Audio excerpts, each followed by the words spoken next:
कभी कभी हमारे आसपास ऐसी चीजें होती हैं जो देखने में बिल्कुल नामुमकिन सी लगती हैं, लेकिन वो सच होती हैं। आज हम ऐसी ही कुछ चीजों के पीछे की सीधी साधी फिजिक्स को समझने वाले हैं, और यकीन मानिए, इसे जानने के बाद दुनिया को देखने का नजरिया ही बदल जाएगा।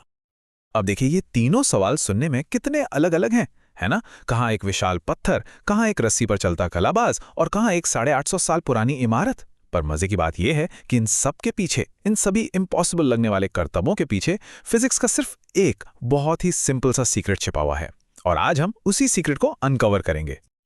तो इन सारी पहेलियों को सुलझाने की जो चाबी है वो एक ही कॉन्सेप्ट में छिपी है। इसे कहते हैं सेंटर ऑफ ग्रेविटी, यानी गुरुत्वाकर्षण केंद्र।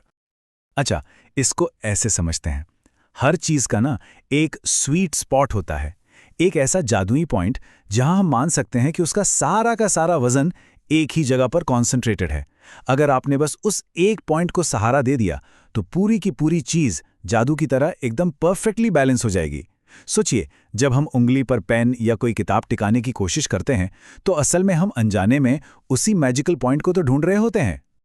अब देखिए, अगर कोई चीज़ एकदम सिमेट्रिकल है, मतलब चारों तरफ से एक जैसी, जैसे कोई बॉल या एक स्क्वायर बॉक्स, तो उसका सेंटर ऑफ ग्रेविटी ढूंढना तो बच्चों का खेल है। वो हमेशा ठीक बीच में होगा। लेकिन असल दुनिया में तो ज़्यादातर चीज़ें टेढ़ी मेढ़ी होती है ना, जैसे कि एक हथौड़ा। अब इसका बैलेंसिंग पॉइंट कहाँ होगा? ये उतना सीधा नहीं है। हम सब यही सोचते हैं ना कि ये जो बैलेंस पॉइंट है ये हमेशा उस चीज के अंदर ही होगा, राइट? पर क्या हो अगर मैं कहूं कि ऐसा जरूरी नहीं है, और बस यहीं से असली मजा शुरू होता है।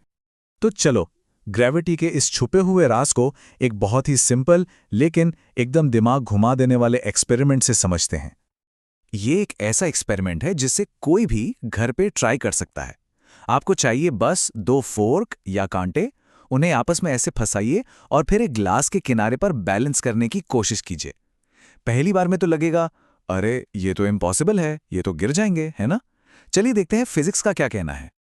और ये देखिए, जादू, ये हवा में टिक गए। ऐसा कैसे हुआ? हुआ ये कि इन दोनों कांटों का जो कंबाइंड सेंटर ऑफ ग्रेविटी है वो इन कांटों के मेटल में है ही नहीं, वो है इनके ठीक नीचे खाली हवा में। यही है हमारा पहला आहा मोमेंट। बैलेंसिंग पॉइंट चीज के बाहर भी हो सकता है। इसका एक और बड़ा क्लासिक एग्जाम्पल है एक अंगूठी या कोई कड़ा। सोचिए, उसका सेंटर ऑफ ग्रेविटी कहाँ होगा? उसके बीच की खाली जगह में, जहां कोई मेटल है ही नहीं। और ये बात स्टेबिलिटी यानी स्थिरता को समझने के लिए बहुत ही ज्यादा जरूरी है। ओके, तो सेंटर ऑफ ग्रेविटी क्या होता है ये तो समझ आ गया, लेकिन सवाल ये है कि कोई चीज स्टेबल कब होती है और गिर कब जाती है? इसके लिए हमें सेंटर ऑफ ग्रेविटी के एक पार्टनर को भी समझना होगा। बस इतना इमेजिन कीजिए कि सेंटर ऑफ ग्रेविटी से एक अदृश्य, एक इनविजिबल धागा सीधा नीचे जमीन की तरफ लटक रहा है। इसी इमेजिनरी धागे को हम कहते हैं लाइन ऑफ ग्रेविटी। और बस यहीं पर छुपा है स्टेबिलिटी का गोल्डन रूल। जब तक वो अदृश्य धागा उस चीज के बेस के अंदर है, मतलब उस हिस्से के अंदर जो जमीन को छू रहा है, तब तक वो चीज एकदम सेफ है, स्टेबल है। और जिस भी पल वो धागा बेस से बाहर निकला, गेम ओवर, वो चीज गिर जाएगी। ठीक है, तो अब हमारे पास 2 जबरदस्त टूल आ गए हैं, सेंटर ऑफ ग्रेविटी और लाइन ऑफ ग्रेविटी। तो चलिए वापस चलते हैं अपनी शुरुआती पहेलियों पर और देखते हैं कि हम उन्हें सॉल्व कर पाते हैं या नहीं। तो पीसा की मीनार 850 साल से झुकी होने के बाद भी क्यों नहीं गिरी? सिंपल, क्योंकि वो इतनी झुकी हुई तो है, लेकिन उसकी जो लाइन ऑफ ग्रेविटी है वो अभी भी उसके चौड़े बेस के अंदर ही है। जिस दिन वो थोड़ा सा और झुकी और वो लाइन बेस से बाहर निकली, उस दिन उसे गिरने से कोई नहीं बचा पाएगा। अच्छा, इसी रूल को टेस्ट करने के लिए एक बड़ा मजेदार चैलेंज है। सोचिए, कोई दीवार से एकदम सटकर खड़ा है, एड़ियां दीवार से चिपकी हुई हैं।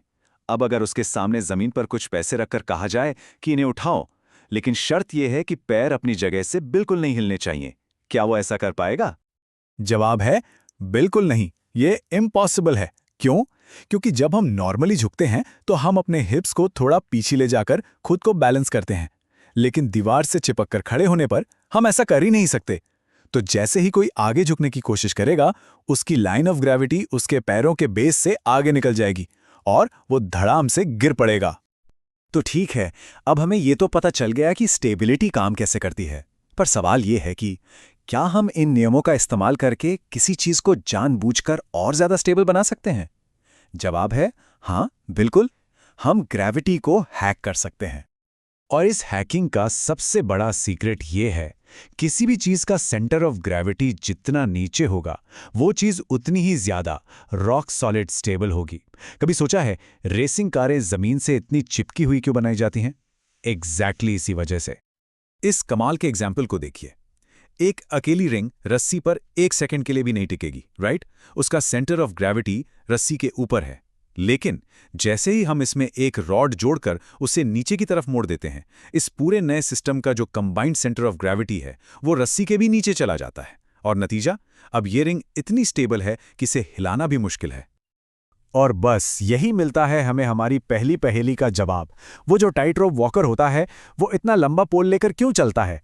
वो कोई स्टाइल स्टेटमेंट नहीं है, वो प्योर फिजिक्स है। वो भारी पोल उस इंसान और पोल के पूरे सिस्टम का कंबाइंड सेंटर ऑफ ग्रेविटी नीचे ले आता है, जिससे उसे मिलती है अनबिलीवेबल स्टेबिलिटी।